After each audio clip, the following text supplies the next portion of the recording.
Shalom, salam sejahtera, selamat pagi, dan selamat bertemu kembali dalam kebaktian online pada hari ini.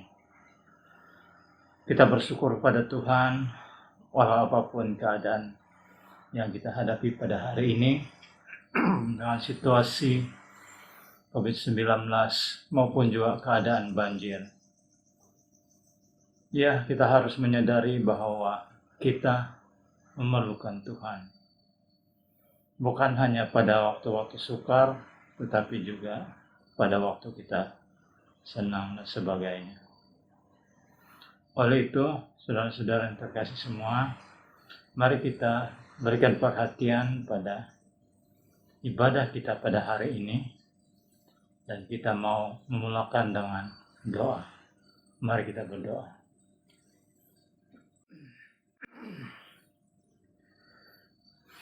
Bapa kami yang di sorga, kami ucap syukur padamu Tuhan, karena Engkau senantiasa memerhatikan kami, memelihara hidup kami, dalam apa juga keadaan dan situasi ya Tuhan Yesus. Pada hari ini sekali lagi Tuhan, kami bersekutu walau hanya melalui talian ya Tuhan Yesus. Namun kami percaya firman-Mu, kuasa-Mu, jamahan-Mu tidak pernah terbatas oleh tempat maupun waktu maupun ruang ya Tuhan. Bapa kami di surga, dikuduskanlah nama-Mu. Datanglah kerajaan-Mu dan jadilah kehendak-Mu di bumi seperti di surga.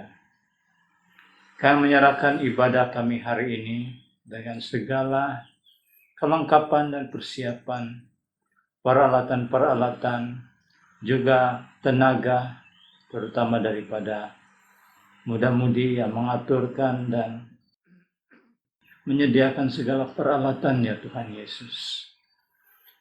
Tuhan, biarlah Bapa semuanya itu dapat berjalan untuk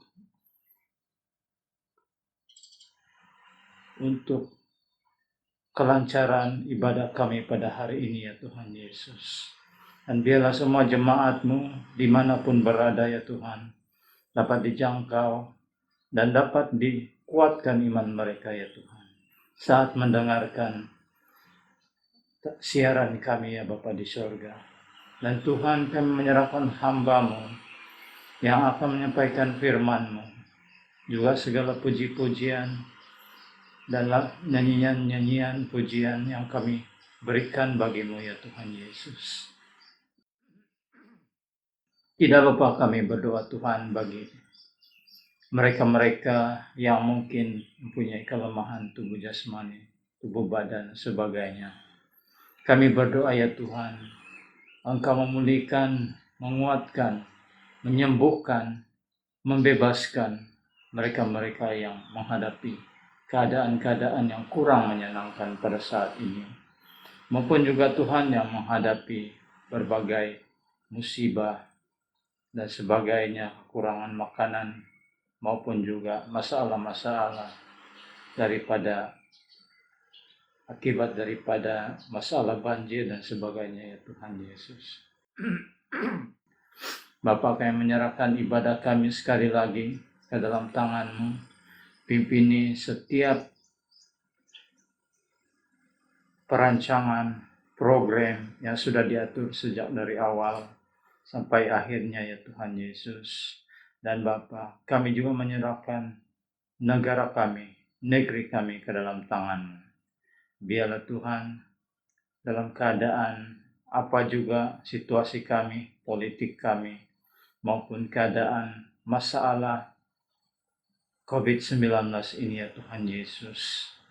Tolong Tuhan, biarlah kasih karunia-Mu, anugerah-Mu yang berlimpah dicurahkan buat negara kami, negeri kami.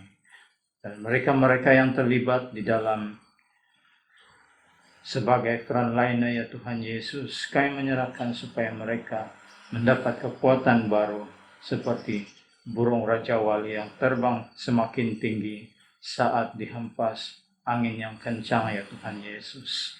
Makanya Tuhan Yesus, Kami berdoa ya Bapa, apapun situasi kami, Engkau pasti punya penyelesaian yang lebih baik. Dan apapun situasi kami, masalah kami Tuhan, Engkau menyediakan suatu hal yang terbaik dalam setiap persoalan yang kami hadapi, dalam setiap masalah yang kami lalui ya Tuhan Yesus. Sekali lagi Bapa, kami menyerahkan ibadah kami ini pada hari ini.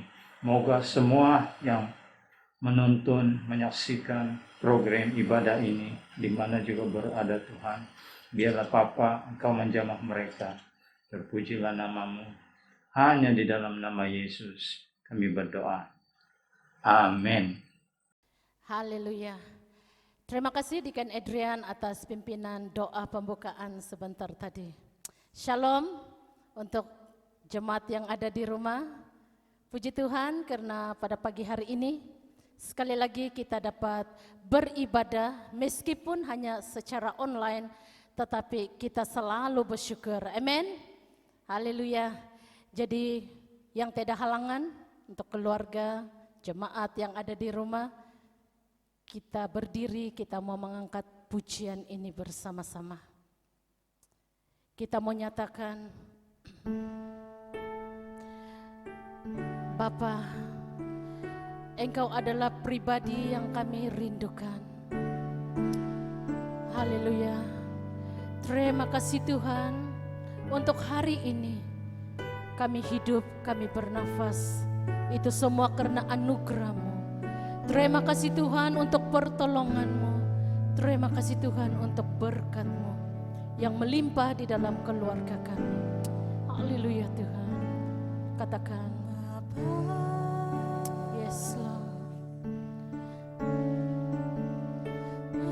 Engkau sungguh baik, kasih-Mu melimpah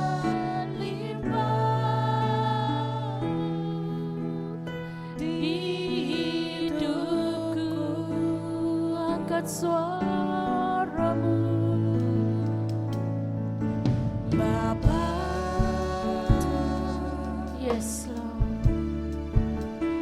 Ku berterima kasih berkat-Mu hari ini yang Kau sediakan bagiku. Mari naikkan syukur, naikkan syukurku buat hari yang Kau beri. Tak habis-habisnya kasih dan rahmat-Mu selalu baru,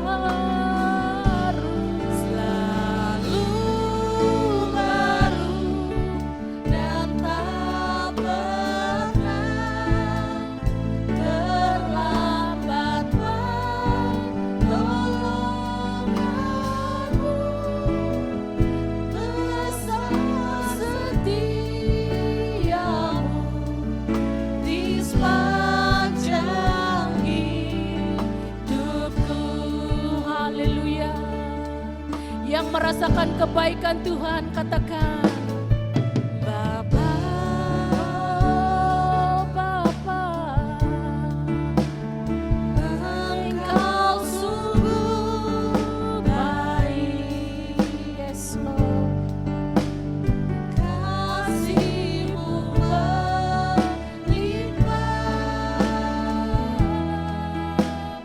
di hidupku. Katakan,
kita bersyukur, naikkan syukur, naikkan syukur.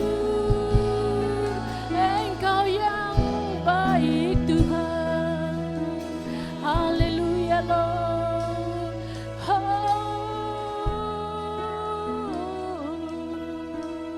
Kami bersyukur Tuhan, kami sangat bersyukur Tuhan untuk kebaikan-Mu, untuk pertolongan-Mu. Kami hidup, kami bernafas hingga pada saat ini. Itu semua karena kemurahan-Mu. Dan terima kasih Tuhan, terima kasih Tuhan untuk kasih setia-Mu. Oh haleluya Tuhan, haleluya. Yang diberkati Tuhan, mari kita sama-sama katakan amin. Berikan sorak-sorai untuk Allah kita. Haleluya, berikan sorak-sorai untuk Allah kita. Allah kita yang hebat dan ajaib. Haleluya, mari kita terus angkat pujian ini. God is good. All the time. And all the time. God is good. Once again, God is good. All the time. And all the time. God is good. Haleluya. Woo.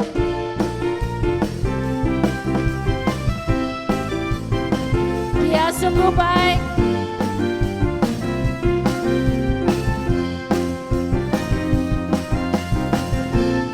Dia mati bagi kita dan bangkit bagi kita. Haleluya.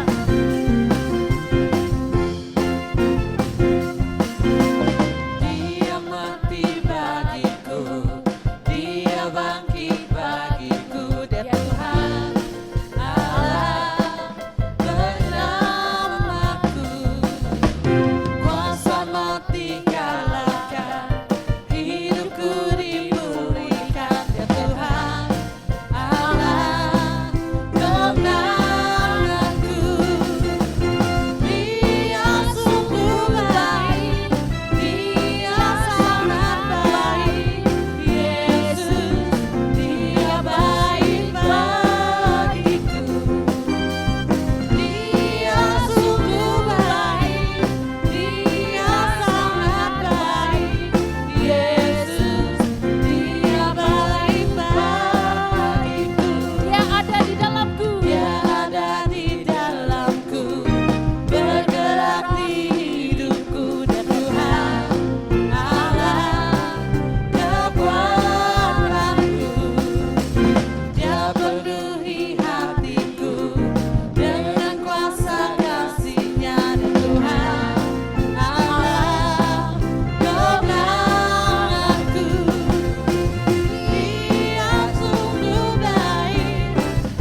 merasakan kebaikan Tuhan, mari kita bersorak-sorai.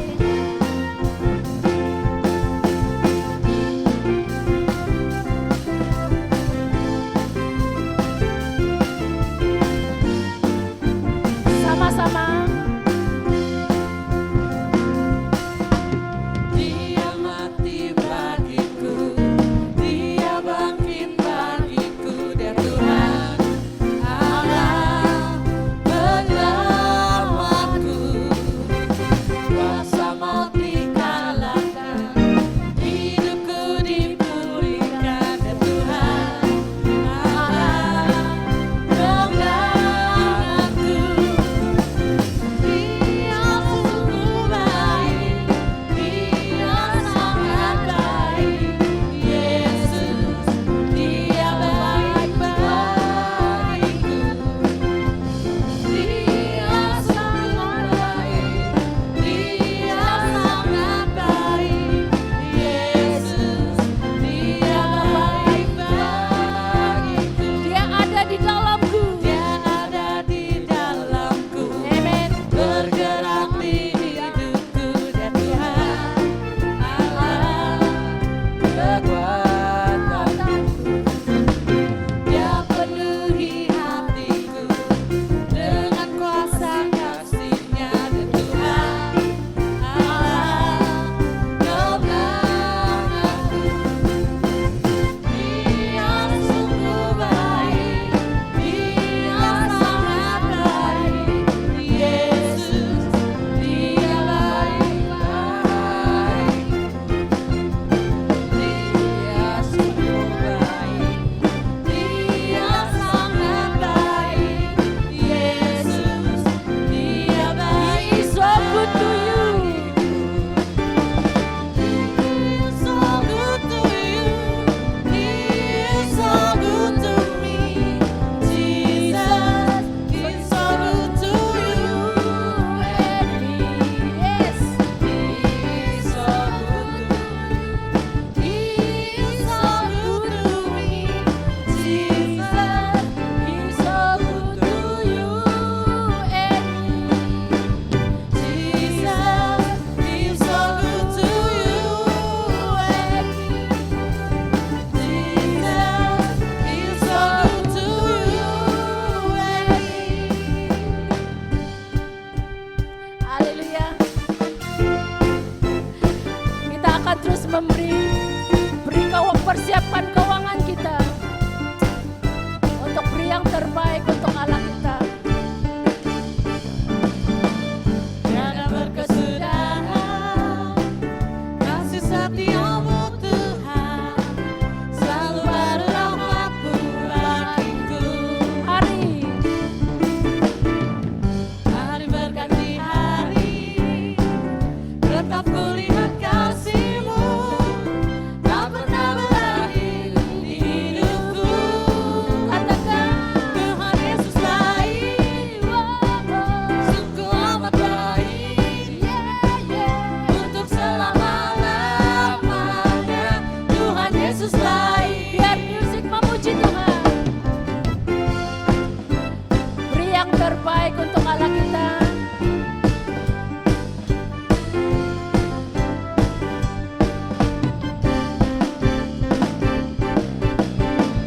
Tiada berkesudahan kasih setia-Mu Tuhan, selalu baru rahmat-Mu bagiku. Katakan hari Hari berganti hari, tetap kulihat kasih-Mu, tak pernah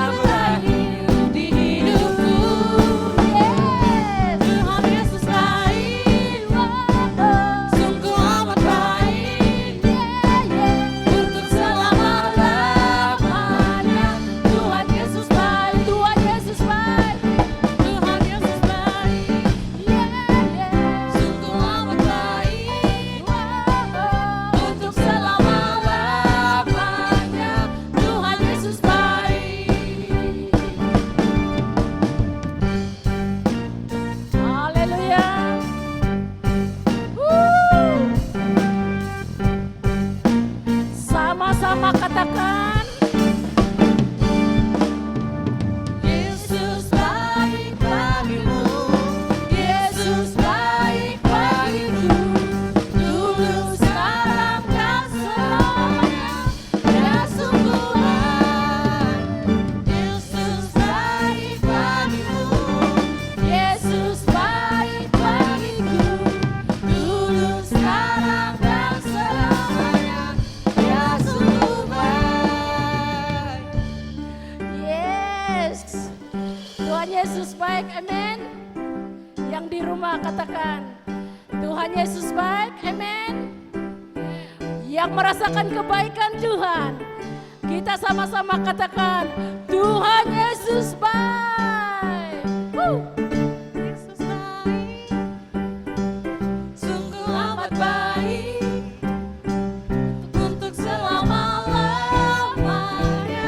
Tuhan Yesus baik, Yesus baik. Tuhan Yesus baik, sungguh amat baik, untuk selama-lamanya.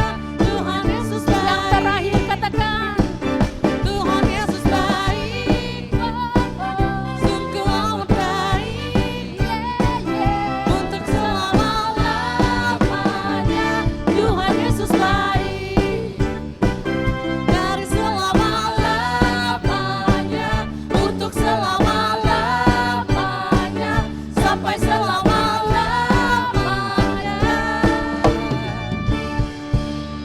sama-sama katakan, Tuhan Yesus baik. haleluya.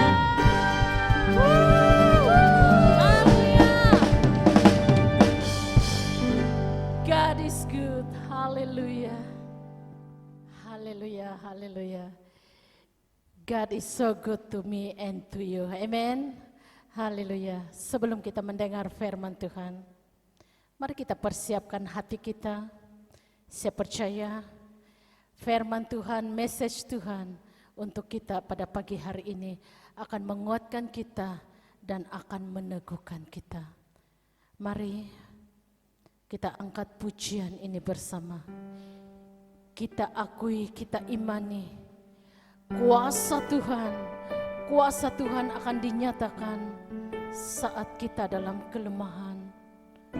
Kuasa Tuhan akan dinyatakan saat kita di dalam kekurangan. Oh, haleluya Tuhan. Thank you Lord. Haleluya Tuhan. Kami rindukan kuasa-Mu Tuhan. Kami rindukan lawatan-Mu Tuhan. Terjadi di tengah-tengah kami. Kuasa-Mu nyata di dalam Angkat suara. Yes Lord. kekuatan-Mu menopang seluruh hidupku. Amen. Dari mana datang pertolonganku? Katakan, Hanya Yesus pertolonganku. sekali lagi. Kuasa-Mu nyata di dalam kelemahanku. Kekuatan-Mu menopang seluruh hidupku. Dari mana datang pertolonganku?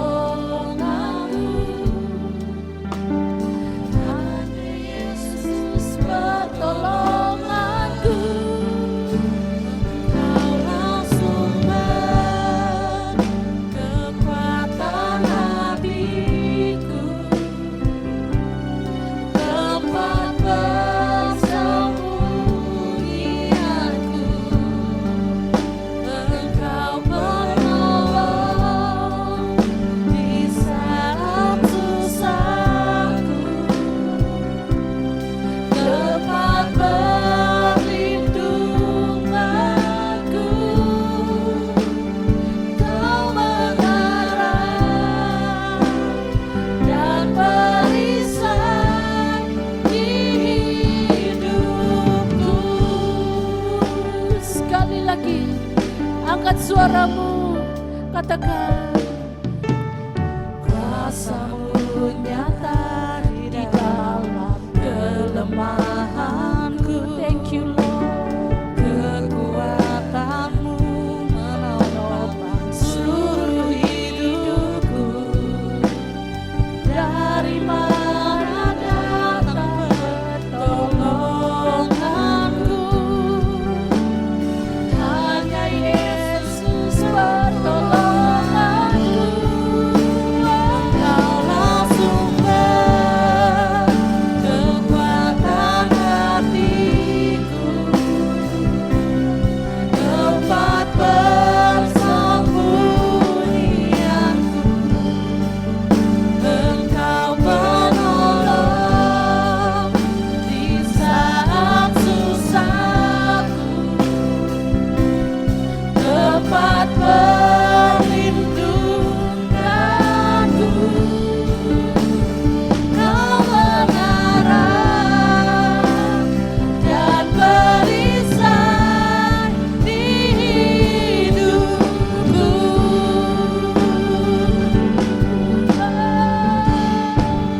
Engkaulah sumber kekuatan hatiku, tempat persembunyianku. Engkau penolong di saat susahku, tempat perlindunganku. Kau mengarah dan perisai di hidupku.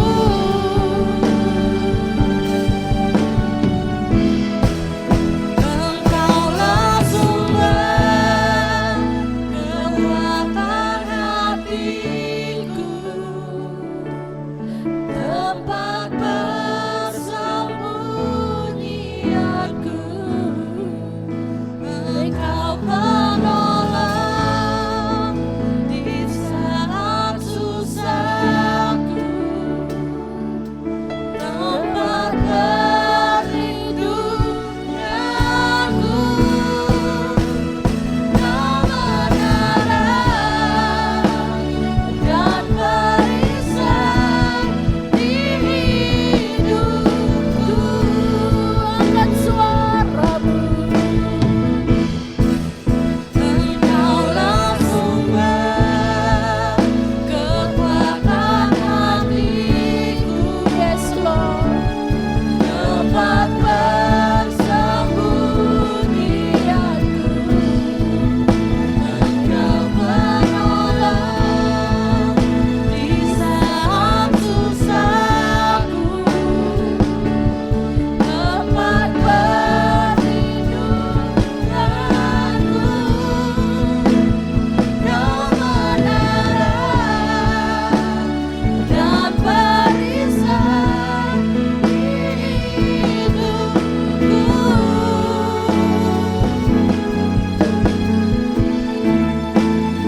Kau menarang dan perisai di hidupku.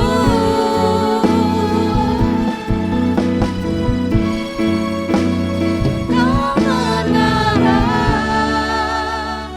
dan perisai di hidupku.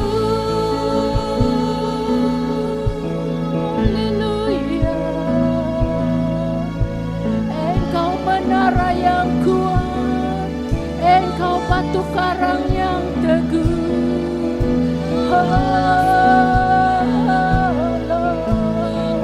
Haleluya. Haleluya Tuhan. Haleluya. Haleluya Tuhan. Berbicaralah Tuhan. Kami siap untuk mendengar firman-Mu. Biarlah kiranya firman-Mu itu akan jatuh di tanah yang subur. Haleluya Tuhan, haleluya. Sepersilakan hamba Tuhan. Haleluya. Shalom dan selamat pagi kepada seluruh jemaat Tuhan yang berada di rumah masing-masing. Kita bersyukur kepada Tuhan karena kita diberikan kesempatan untuk beribadah, sekalipun dalam suasana yang tidak seperti biasa, di mana kita dalam suasana PKP, tapi tidak menghalang kepada kita untuk beribadah kepada Tuhan dan teristimewa untuk mendengarkan firman Tuhan.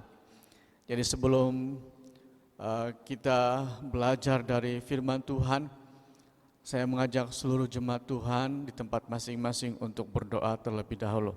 Mari kita berdoa. Bapa di surga, kami bersyukur kepadamu karena Engkau yang telah memberikan peluang kepada kami untuk tetap dapat beribadah, sekalipun berada di rumah masing-masing, tapi kami boleh beribadah kepada Tuhan di dalam suasana yang tidak seperti biasa, di mana boleh berkumpul di ruang gereja. Tapi itu tidak menghalangi kami untuk beribadah kepada Tuhan dan mendengar firman-Mu. Sebentar kami akan belajar dari kebenaran firman Tuhan, hamba berdoa supaya setiap kami benar-benar dapat terfokus untuk mendengar firman Tuhan, dan firman-Mu yang akan menguatkan hati kami, menjadi peringatan kepada kami, mengajar, membentuk, mendidik kami menjadi orang yang benar-benar beriman kepada Tuhan, disempurnakan dari kebenaran firman Tuhan untuk kemuliaan bagi nama-Mu saja. Dalam nama Kristus Yesus Tuhan kami berdoa dan mengisytiharkan pemberitaan firman-Mu. Amin. Baik, pada pagi hari ini saya mengajak seluruh jemaat Tuhan untuk membaca bersama-sama di dalam Kitab Keluaran pasal yang ke-16, ayat yang pertama sampai pada ayat yang ketiga. Keluaran pasal yang ke-16 ayat pertama sampai pada ayat yang ketiga. Saya akan membacakan dalam suara kedengaran dan saudara boleh membaca dalam pembacaan masing-masing. Dengan tajuk Mana Sabat. Setelah mereka berangkat dari Ilim, tibalah segenap jemaah Israel di padang gurun Sin, yang terletak di antara Ilim dan gunung Sinai, pada hari yang ke-15 bulan yang kedua, sejak mereka keluar dari tanah Mesir. Di padang gurun itu bersungut-sungutlah segenap jemaah Israel kepada Musa dan Harun, dan berkata kepada mereka, kalau kami mati tadinya di tanah Mesir oleh tangan Tuhan ketika kami duduk menghadap kuali berisi daging dan makan roti sampai kenyang. Sebab kamu membawa kami keluar ke padang gurun ini untuk membunuh seluruh jemaah ini dengan kelaparan. Tema firman Tuhan yang kita pelajari pada pagi hari ini yaitu ketika Israel di padang gurun. Padang gurun merupakan satu tempat di mana Israel melaluinya untuk menuju ke tempat yang Tuhan sudah tetapkan kepada mereka untuk mereka sampai di sana. Dan itu memberikan satu gambaran atau lambang seperti mana bangsa Israel berjalan menuju ke tempat yang Tuhan telah tetapkan, seperti itulah orang-orang percaya yang beriman kepada Tuhan juga dalam suasana berjalan menuju ke tempat yang hendak dicapai, yakni di tempat yang Tuhan sudah tetapkan untuk setiap orang percaya yang sungguh-sungguh beriman kepadanya. Sampai di tempat tersebut, yakni kerajaan surga untuk semua yang diselamatkan. Tema ketika Israel di padang gurun ini berbicara mengenai sikap Israel pada ketika mereka berada di padang gurun. Kalau kita membaca teks yang sudah kita baca sebentar tadi secara keseluruhan, ini merupakan kisah perjalanan bangsa Israel ketika mereka keluar dari Mesir, dan teks ini juga membicarakan dan memaparkan sebagaimana yang dilaporkan kepada kita bahwa bagaimana mereka bersikap terhadap Tuhan dan Musa yang diutus Tuhan untuk memimpin bangsa Israel keluar dari Mesir ke tanah Kanaan. Dalam ayat yang pertama dinyatakan di sana, setelah mereka berangkat dari Ilim, tibalah segenap jemaah Israel di padang gurun Sin yang terletak di antara Ilim dan gunung Sinai pada hari yang ke-15 bulan yang kedua sejak mereka keluar dari tanah Mesir.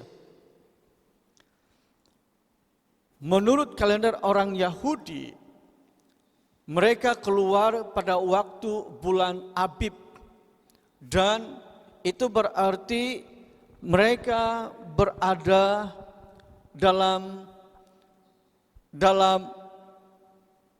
suasana yang tidak begitu baik untuk cuaca pada ketika itu, pada waktu mereka keluar daripada tanah Mesir.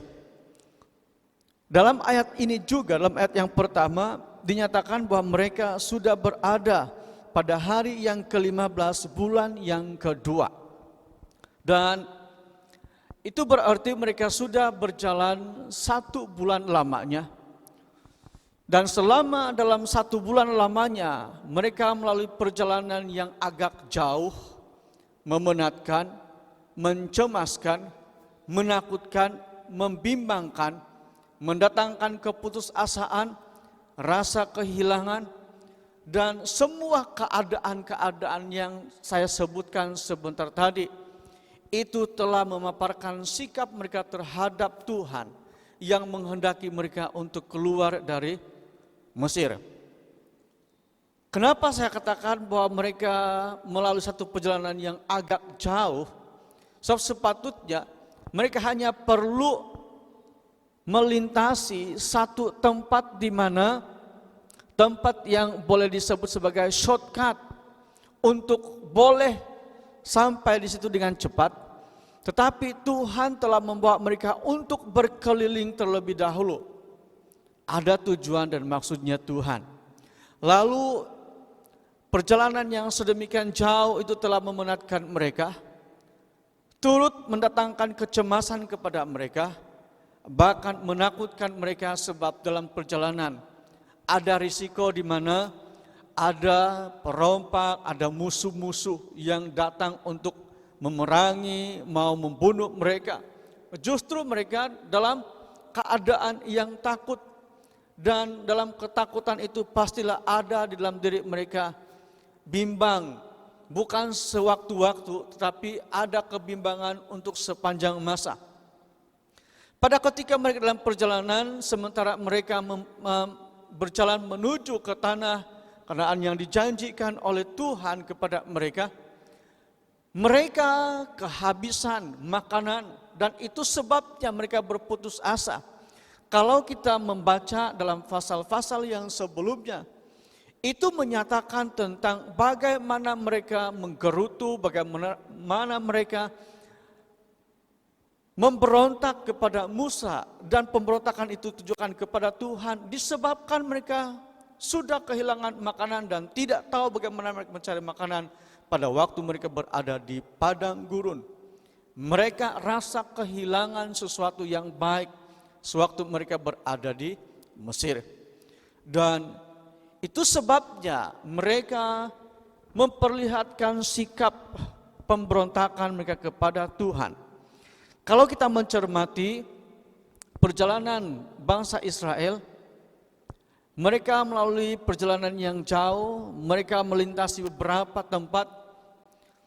Bermula daripada Mesir, mereka melalui Sukot, Mereka sampai di Baal Zifon, kemudian melewati Pihahirot.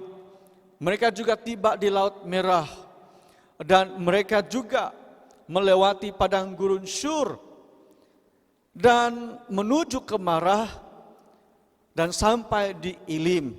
Dan yang terakhir mereka berada di padang gurun Sin. Itu sebabnya dikatakan terletak di antara Ilim dan Gunung Sinai. Berarti mereka telah melewati banyak tempat dan itu mendatangkan sesuatu yang tidak baik bagi mereka. Namun yang sangat ketara pada waktu mereka melalui semua itu, tergambar akan sikap mereka di hadapan Tuhan melalui cara mereka berkata-kata kepada Musa dan Harun. Dan ini sebenarnya gambaran sikap yang melukiskan sikap jemaat Tuhan pada hari ini juga. Mari kita pelajari beberapa gambaran sikap yang melukiskan sikap jemaat Tuhan pada hari ini. Yang pertama, bersungut-sungut. Dalam ayat yang kedua dikatakan di sana, di padang gurun itu bersungut-sungutlah segenap jemaah Israel pada Musa dan Harun. Bayangkan saudara, yang bersungut-sungut dengan Musa pada waktu itu diperkirakan hanya untuk laki-laki sahaja, tidak termasuk anak-anak dan istri mereka. Seramai 600.000 orang laki-laki. Berarti kalau dikumpulkan sedemikian ramainya laki-laki sahaja, boleh mencapai 2 juta orang. Dan itu bukan sedikit kata-kata yang didengar oleh Musa dan Harun, yang berbagai macam perkataan, yang berbagai versi ayat yang mereka dengar setiap hari. Bayangkan dalam sepanjang hari ada 24 jam mereka mendengar sungutan daripada bangsa Israel. Itu bukan mudah untuk dicerna oleh Musa dan Harun, mendengar kata-kata sungutan daripada bangsa Israel. Itu sebenarnya merupakan sikap yang sangat memberatkan keadaan, memberatkan pikiran, juga mendatangkan pengaruh yang tidak sedikit kepada hatinya Musa dan Harun. Saudara yang dikasihi dan mengasihi Tuhan, dalam ayat yang ke-7 dalam pembacaan yang selanjutnya kalau kita membaca, dikatakan di sana, dan besok pagi kamu melihat kemuliaan Tuhan, karena ia telah mendengar sungut-sungutmu kepadanya. Dalam arti kata lain, bahwa bangsa Israel yang bersungut kepada Musa itu sebenarnya sedang bersungut kepada Tuhan. Saudara-saudara yang dikasihi dan mengasihi Tuhan, jangan kita berpikir bahwa dengan bersungut itu sebenarnya ditujukan kepada manusia semata-mata, melainkan bersungut itu secara langsung tertuju kepada Tuhan, karena itu sebenarnya terkait begitu rapat di mana Musa dan Harun yang telah diutus oleh Tuhan bagi bangsa Israel, mereka bersungut-sungut kepada Musa. Bangsa Israel bersungut-sungut kepada Musa dan Harun. Kalau kita perhatikan dalam ayat yang ketiga terakhir itu dikatakan, sebab kamu membawa kami keluar ke padang gurun ini untuk membunuh seluruh jemaat ini dengan kelaparan. Bayangkan saudara, mereka telah melalui satu perjalanan yang agak jauh.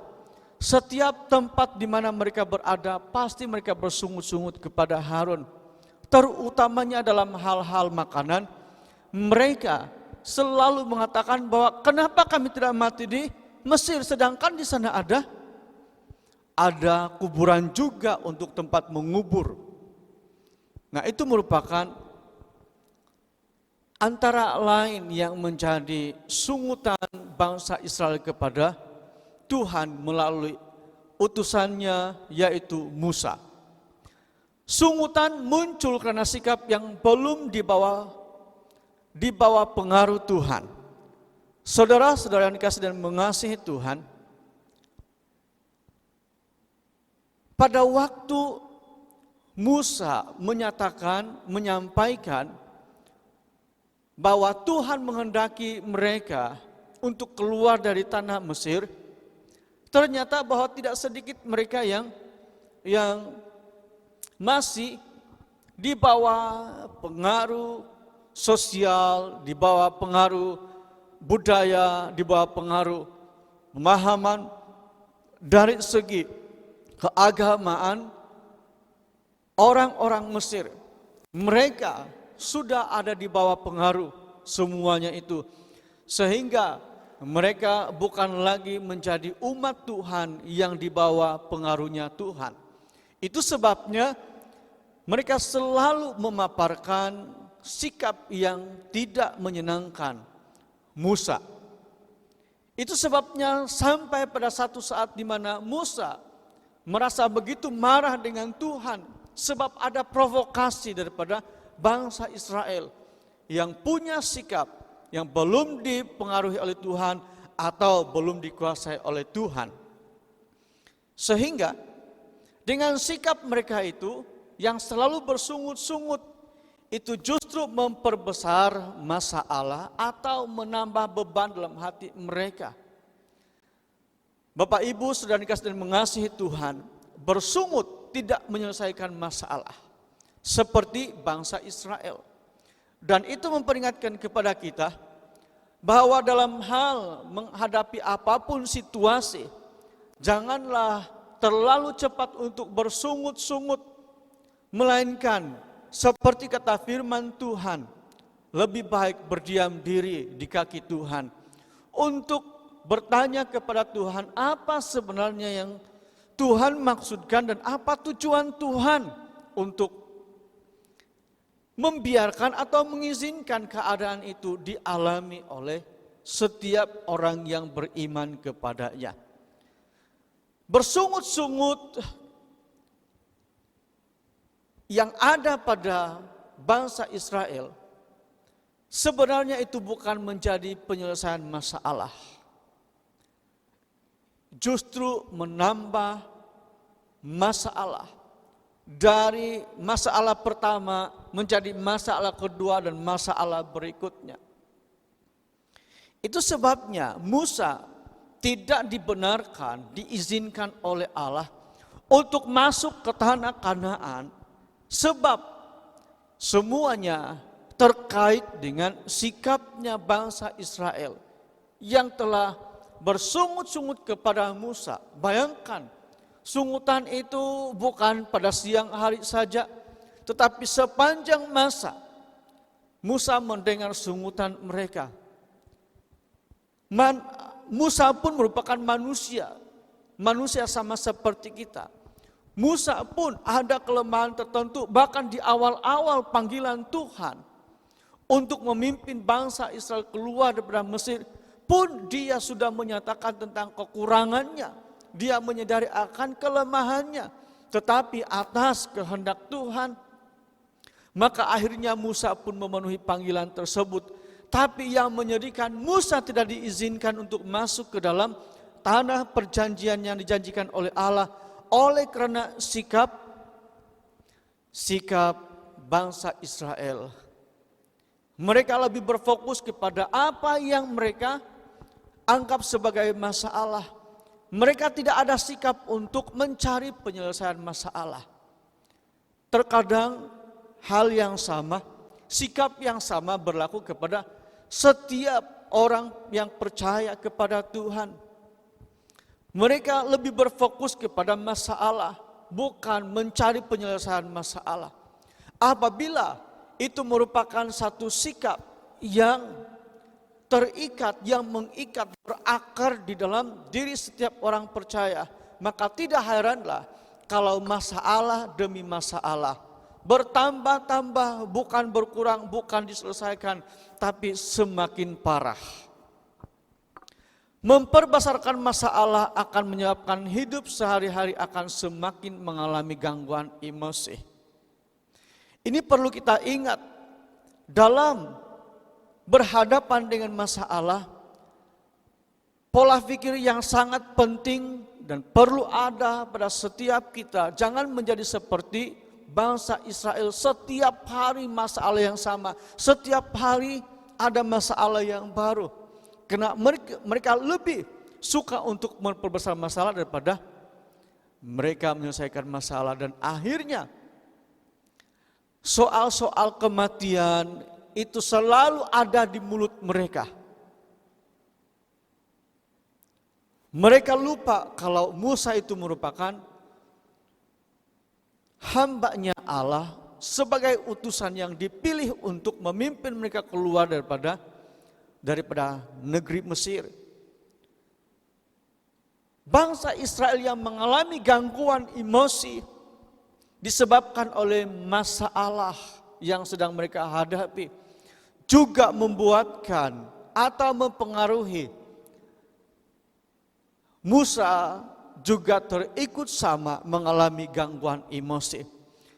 Dalam hal ini kita ada peringatkan supaya kita yang bermasalah jangan memperbesarkan masalah, jangan sampai membuatkan orang lain turut bermasalah, melainkan kita harus mempunyai sikap dan cara berpikir, yaitu menyelesaikan masalah supaya jangan masalah itu menjadi seperti virus yang menular kepada orang lain.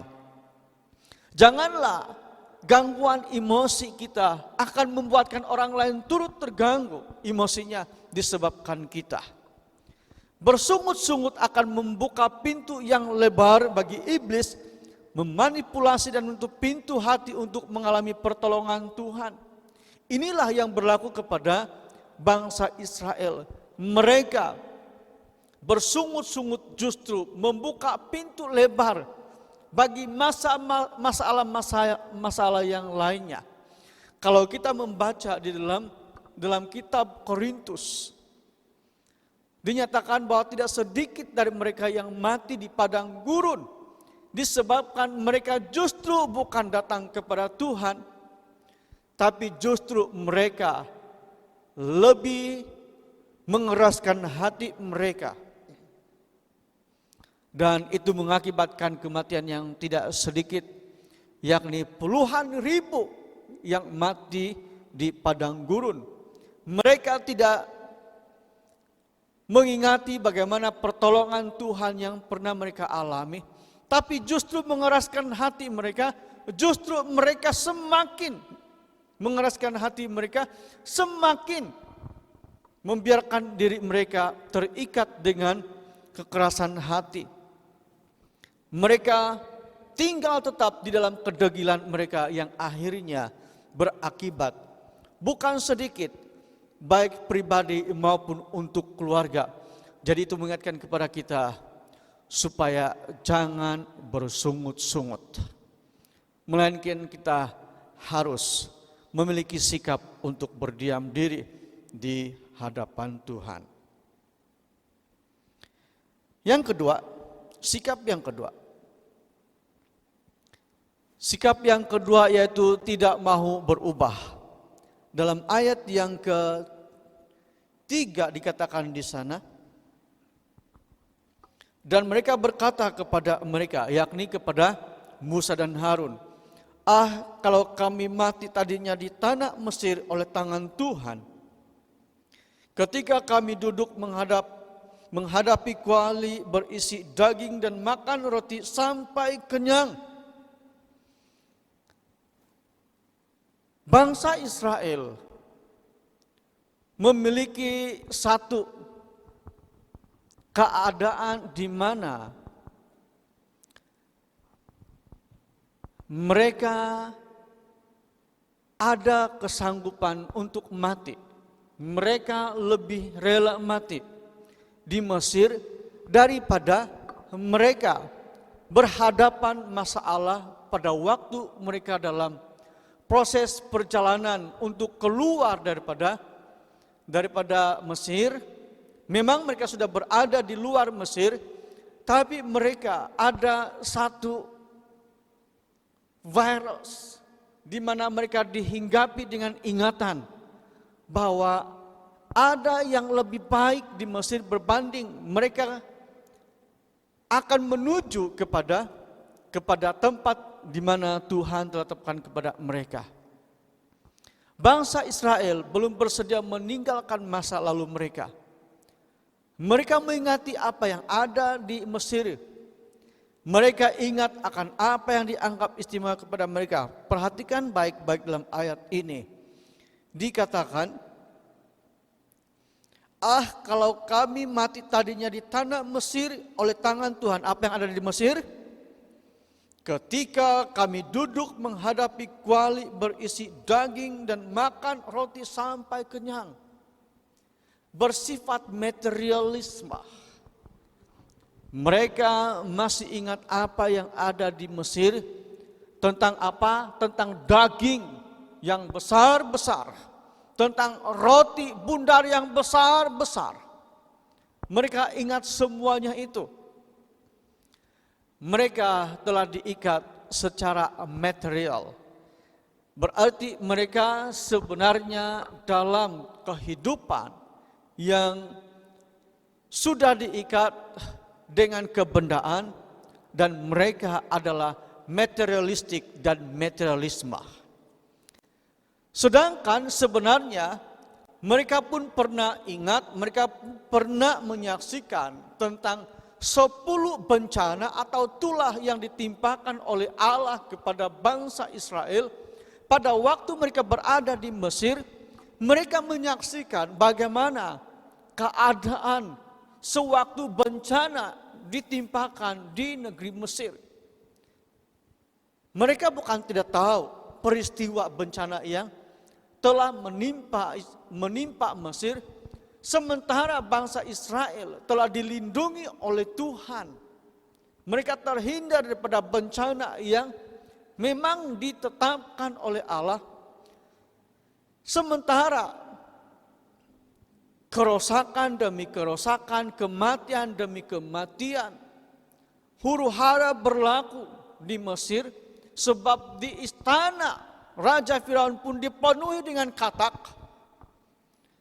Bahkan ada belalang-belalang yang telah menghabiskan semua tanaman yang ada di Mesir. Betapa hebat, luar biasanya bencana yang ditimpakan oleh Allah kepada orang Mesir, tetapi tidak kepada bangsa Israel. Itu pun mereka lupa. Sebenarnya mereka tidak lupa. Jangan-jangan mereka buat-buat lupa. Sebab mereka sudah terikat di Mesir.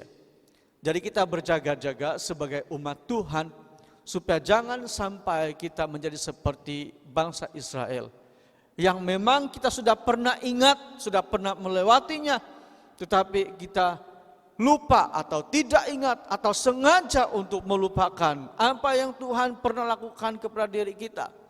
Kalau kita sudah terlepas daripada kejahatan atau keburukan atau bahaya segala macam hal yang tidak baik, kita jangan lupa atau sengaja melupakan apa yang Tuhan pernah lakukan ke atas kita. Sebab sesungguhnya demikian, kita sedang berada di dalam kejahatan, kita sedang berada di dalam ikatan yang tidak mudah untuk kita terlepas darinya. Sebab itu, jangan pernah melupakan apa yang Tuhan pernah lakukan. Kebaikan-kebaikan yang pernah kita terima, yang pernah kita alami selama kita hidup. Bangsa Israel juga sebenarnya dari kata-kata yang mereka ungkapkan dan ditujukan kepada Musa, mereka lebih rela diperhambakan di Mesir. Bapak Ibu, saudara dikasihi dan mengasihi Tuhan, janganlah kita menjadi seperti bangsa Israel yang lebih rela untuk diperhambakan. Seandainya kerelaan itu lebih kepada hal-hal yang negatif, maka kita sungguh-sungguh di dalam ikatan yang membahayakan, yang mengancam, yang menutup kepada peluang untuk menikmati anugerahnya Tuhan. Sebab itu kita harus berpikir bahwa kita harus lebih rela untuk dilepaskan daripada diperhambakan. Bukan seperti bangsa Israel yang ingat waktu-waktu lalu. Mereka sudah berada di luar Mesir. Mereka mau kembali ke Mesir lagi. Mereka lebih rela diperhambakan di Mesir. Bapak Ibu sudah dikasih mengasihi Tuhan. Mari kita melepaskan diri kita. Dengan merelakan diri kita dilepaskan oleh Tuhan, bukan dengan kekuatan diri kita masing-masing. Jadikan Tuhan itu sebagai pelepas. Jadikan Tuhan itu sebagai pribadi yang dapat melepaskan kita daripada apa-apa juga perhambaan. Mesir merupakan gambaran tentang kejahatan yang begitu banyak pada ketika itu. Hari ini kita bukan berada di Mesir, tetapi mungkin masa lalu kita masih ada di dalam pikiran kita, mungkin masih ada dalam hati kita. Tapi hari ini kita diperingatkan, kita harus lebih rela untuk dilepaskan daripada kita mau menikmati lagi apa yang sudah kita lewati pada masa lalu. Sebab seandainya demikian, maka masa depan yang indah itu diancam oleh masa lalu yang jahat kita.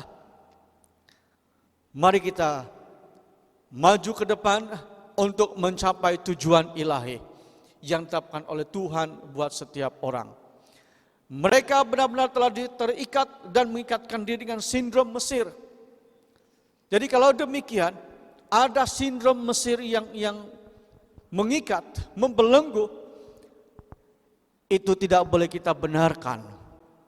Apa-apa saja yang pernah berlaku, yang kita anggap pada waktu lepas sebagai sesuatu yang baik, kita harus lepaskan dari menguasai kita.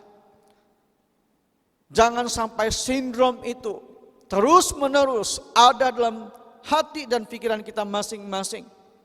Bersihkan semua sindrom yang tidak benar supaya jangan menutup pintu berkat yang Tuhan sudah sediakan untuk kita semua. Bangsa Israel tidak bersedia untuk dilepaskan dan melepaskan diri dari sindrom Mesir. Mereka lebih mementingkan diri dari tujuan dan maksud Tuhan untuk diri mereka. Terkadang keadaan-keadaan seperti ini, sebagaimana bangsa Israel, itu pun berlaku dalam kehidupan umat Tuhan, di mana kepentingan diri sendiri itu melebihi kepentingan Tuhan. Maksud yang indah dari Tuhan itu dibelakangi, dinafikan, ditolak. Sebab ada pemikiran-pemikiran, saya belum mencapai apa yang saya hendak capai. Memang setiap orang punya tujuan yang hendak dicapai, tapi bukan berarti harus mengutamakan kepentingan diri sendiri. Dalam mencapai tujuan, harus seiring dengan tujuan dan maksud Tuhan, supaya yang terpenting, yang terutama, yang termulia, yang terindah, yang teristimewa, itu yang akan berlaku dalam kehidupan kita, sehingga kita menikmati hal-hal yang indah yang Tuhan telah janjikan. Faktor penghalang terbesar dari mengalami perubahan adalah tidak mau berubah dari semua masa lalu. Jadi kalau demikian, maka setiap kita harus memiliki pemikiran bahwa masa lalu harus jadi pengajaran. Masa lalu yang indah harus menjadi satu batu loncatan bagi kita untuk terus semakin baik, semakin bertambah baik, dan terus-menerus bertambah baik. Sementara hal-hal yang tidak baik, kita harus tinggalkan semuanya, sebab itu tidak akan menguntungkan kehidupan kita sebagai umat Tuhan. Yang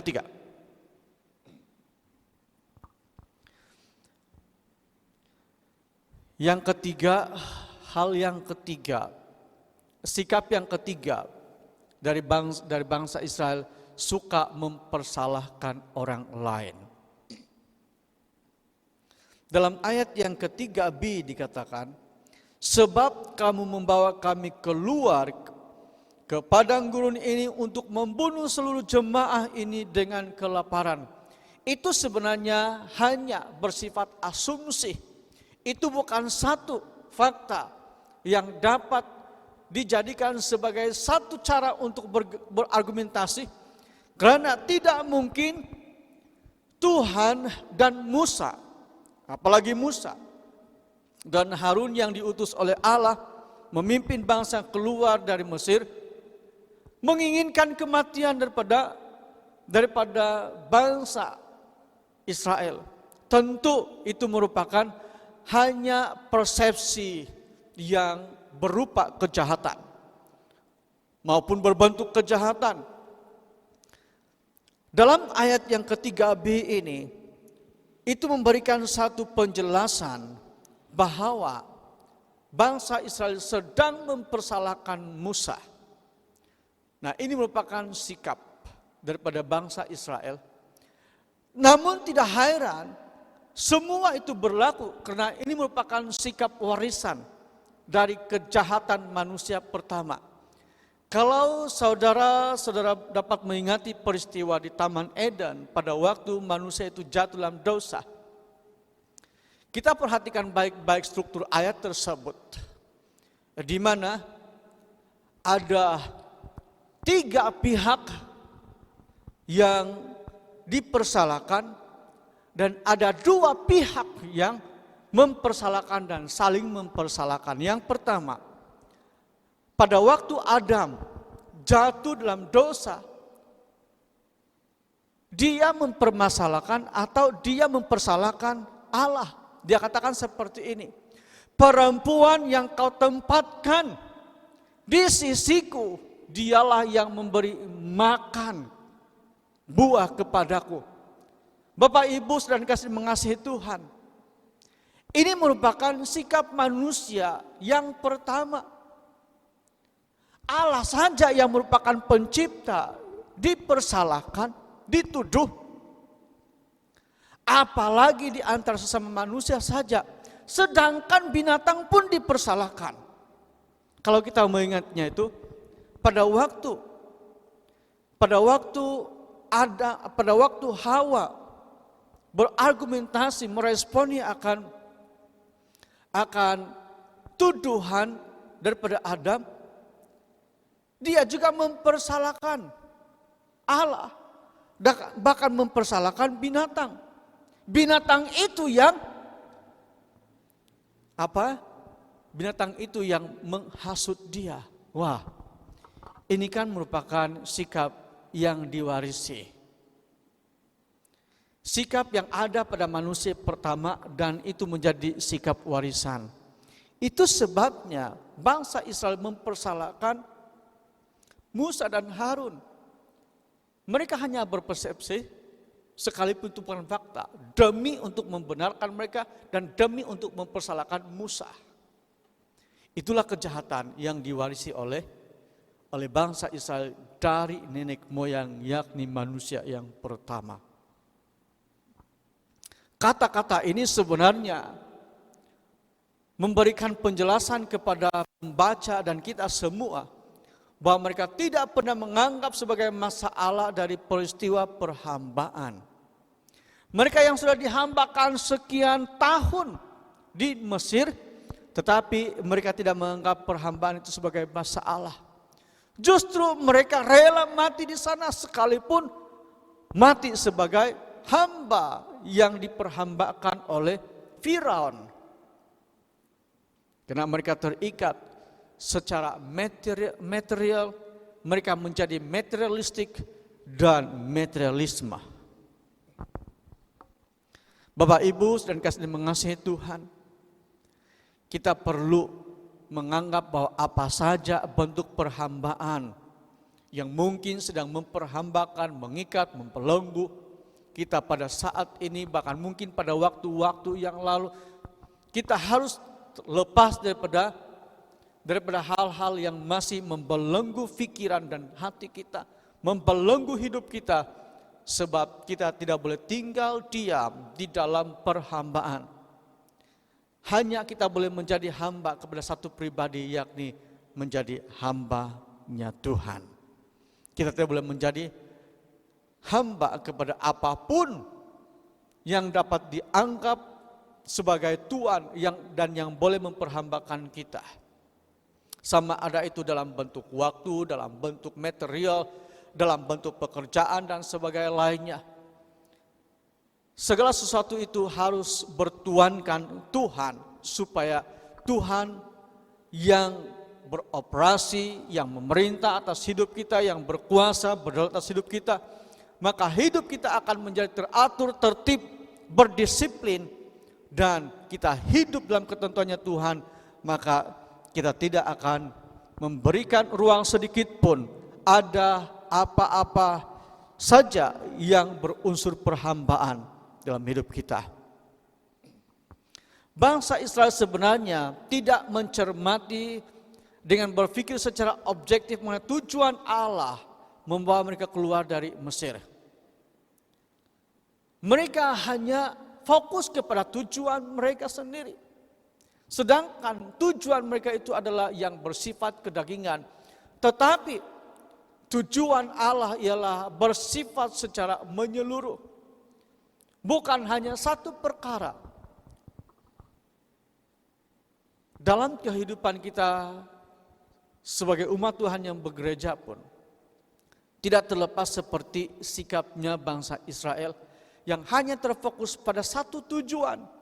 Sedangkan tujuan Allah itu ada banyak untuk kita dalam menghidupi kita, dalam menghidupi perjalanan hidup yang ada pada kita. Kita harus ingat bahwa Tuhan ada banyak hal yang ingin Dia genapi dalam hidup kita. Kita jangan terfokus kepada hal-hal yang kedagingan sahaja.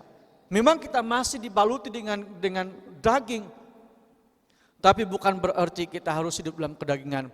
Melainkan kita harus hidup di dalam roh dan kebenaran, sebab oleh roh dan kebenaran yang memimpin, yang menguasai kita, maka hidup kita semakin teratur dan hidup kita semakin tertuju kepada tujuan Allah. Sehingga kita tidak akan dikelabui, tidak dikelirukan oleh apa-apa saja yang dianggap baik di dalam dunia ini, sekalipun bukan semua yang ada dalam dunia ini jahat, tetapi terkadang ada kekeliruan yang berlaku dalam cara berpikir, menanggapi, menghayati apa yang ada di persekitaran. Terkadang lupa apa yang menjadi fokus, apa yang menjadi keutamaan yang Tuhan kehendaki untuk kita lakukan. Bangsa Israel, mereka lebih memilih material dari kebebasan hidup, sebab mereka sudah menjadi manusia materialistik dan mereka hidup sebagai manusia materialisme. Mempermasalahkan Musa karena menganggap diri mereka benar berdasarkan situasi yang sedang mereka hadapi. Saat ini pada waktu mereka sedang berkata-kata kepada Musa, mereka beranggapan bahwa mereka sudah tidak punya apa-apa lagi. Sedangkan peristiwa-peristiwa yang lalu Allah sudah mengirimkan begitu banyak. Dari daging, dari mana. Tetapi mereka masih lagi belum puas dengan apa yang mereka inginkan. Mereka terus menerus menganggap bahwa mereka tidak dipedulikan oleh Allah.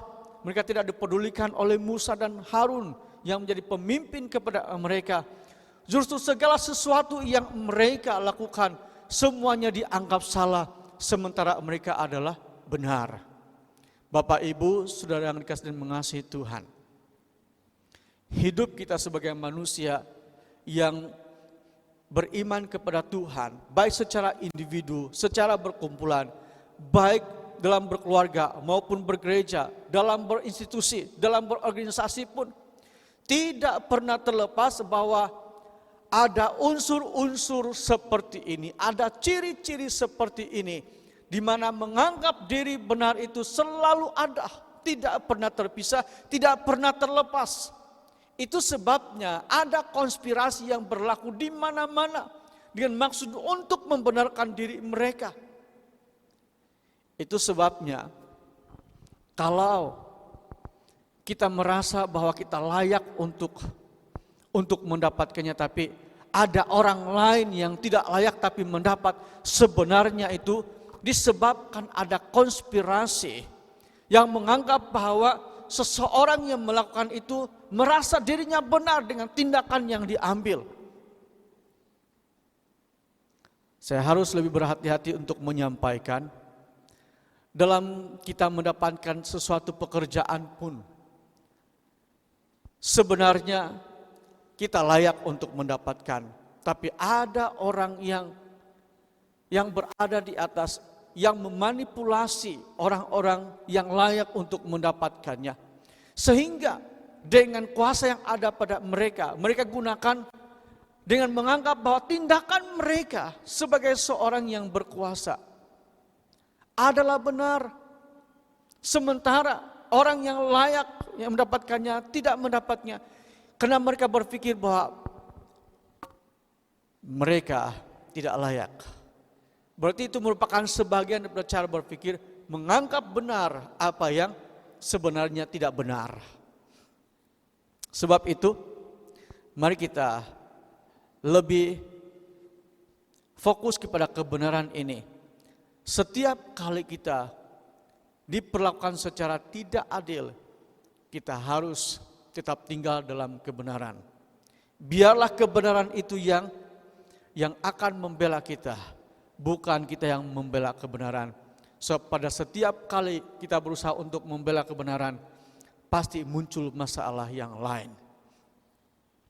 Di dalam keluarga kita pun terkadang ada sikap-sikap di mana ada kecenderungan untuk membenarkan diri.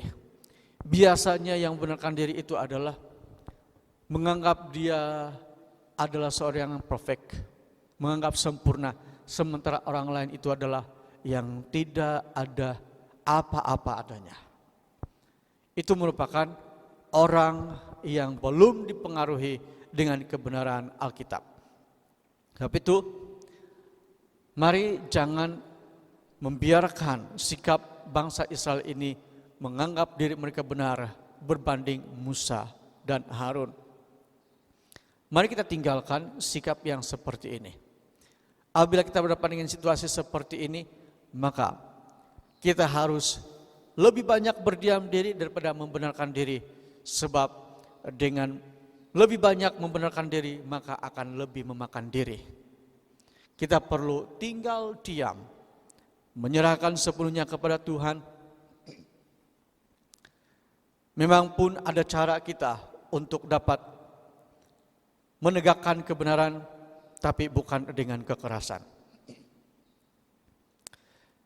Mempersalahkan orang lain merupakan masalah umum, namun menjadi masalah individu yang sangat berpengaruh secara umum dan individu. Maksudnya seperti ini. Mempersalahkan orang lain itu merupakan masalah sejagat, masalah secara umum. Namun masalah umum ini apabila tidak dibantras, apabila tidak dicegah, maka masalah itu akan merasuk, akan meracuni, akan berakar dalam diri secara individu. Sebab secara individu akan belajar daripada keadaan secara umum. Dan akhirnya itu akan menjadi masalah secara umum kembali. Sebab dia tidak pernah terputus, terhenti secara individu. Jadi apa-apa saja masalah yang berkaitan dengan mempersalahkan orang lain, kita harus memiliki sikap dan pola pikir bahwa kita harus memutuskan itu. Kita harus menghentikan itu supaya jangan menular, jangan menjalar kepada orang lain. Pastikan supaya nilai-nilai yang merendahkan hati itu ada di dalam diri masing-masing, bermula daripada keluarga kita masing-masing, supaya itu akan menjadi suatu fenomena yang begitu baik, suatu situasi yang baik, bermula dalam keluarga dan akan mempengaruhi kepada lingkungan yang lainnya. Lepaskan diri dari sindrom warisan kejahatan manusia pertama. So, apabila tidak, maka itu akan berbahaya. Untuk diri kita, untuk keluarga, untuk gereja, untuk organisasi, untuk bangsa, untuk negara. Semuanya akan bermasalah karena sindrom warisan. Mari kita mengakhiri akan perkongsian kebenaran firman Tuhan pada pagi hari ini. Bebaskan diri kita dari masalah terlalu cepat untuk bersungut. Jangan terlalu cepat untuk bersungut. Kita harus memiliki pemikiran untuk mau berubah. Jangan tinggal dari manusia lama. Kita harus menjadi manusia baru dan hidup di dalam manusia baru. Jangan tinggal dalam warisan kejahatan manusia pertama, suka mempersalahkan orang lain. Jangan suka membenarkan diri sebab tidak ada sesiapapun yang benar selain Allah saja yang benar dan membenarkan manusia. Marilah kita menuju kepada keserupaan dengan Kristus, gambar manusia yang sangat sempurna untuk diteladani. Tidak ada yang lebih sempurna selain Kristus Yesus sebagai gambar yang sungguh sempurna, sebagai gambar yang patut untuk diteladani oleh kita semua. Demikianlah kebenaran firman Tuhan yang kita pelajari.